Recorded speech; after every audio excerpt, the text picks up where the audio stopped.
My name's Brandon, and this is a short lecture. I want to talk about how weather affects forest fires and how if you can have a small fire that can grow into a major wildfire pretty quick. Days like today, where we've had a warm front push through and the temperatures drop significantly, it makes a very, very windy day. And if you have a small fire, it can take off and become a major fire pretty quick.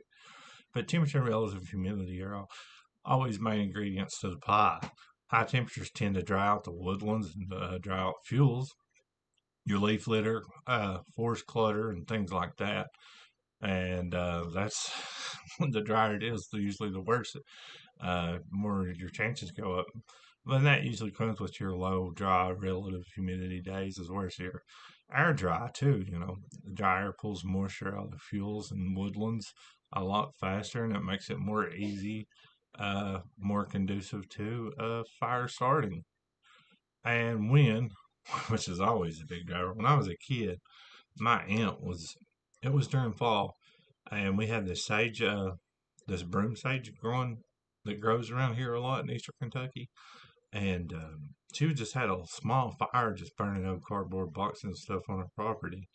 And it wasn't 5 minutes. And it was a pretty mild wind day.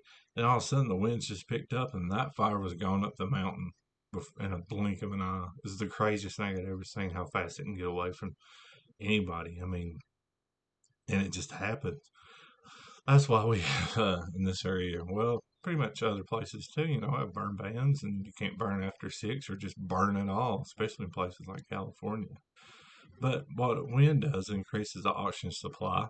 Strong winds tend to feed a fresh air fire for fire, which allows combustion to intensify, tilts the flame. Wind pushes the flame into more of a direction that's more conducive, and when it hits a path, the dry leaves, broom sage, like I was talking about, brush, it's gone. It don't wait. It can carry embers in the wind, ashes, all sorts of things. Um, let's go start to part 3 of it. Talks about atmospheric stability and plume dominated fires. On a stable day, the atmosphere resists vertical motion. That's smoke tends to spread out in a layer. Convection column stays relatively low and flat. That's why when you burn a fire on a day that's cloudy, it lays. It'll stay lower in the valley here. But on a clear evening or night that you're out camping or something, and you see the stars and the moon and whatnot, it goes straight up. But on the cloudy days, it tends to lay. And I've seen it driving around through here in the valleys. It'll just lay, and people that still, use wood fires to heat their homes around here and coal. It tends to lay in the valley, and you get that real nice smell as you drive through. It's kind of nice. You don't see that much as you used to. But when I was growing up, everybody pretty much had wood stoves and stuff. But just didn't mean to jump off like that. But when instability is high and fuels are available, fire can become plume dominated. In this situation, fire creates its own weather. Strong updrafts, erratic winds near the flame front, rapid and cause unpredictable changes in the spread direction and intensity. In extreme cases, this can lead to a pyrocumulus cloud forming over the fire, and even the fire swirls, which is like a small fire tornado. And I saw somebody one time that we was doing a construction. We was clearing a house seat where you wanted to build in this woodlands area, and we were burning up all the old timber and stuff. And we piled it up. We cleaned the flat off, and it was during the summer, so it had dried out a good measure.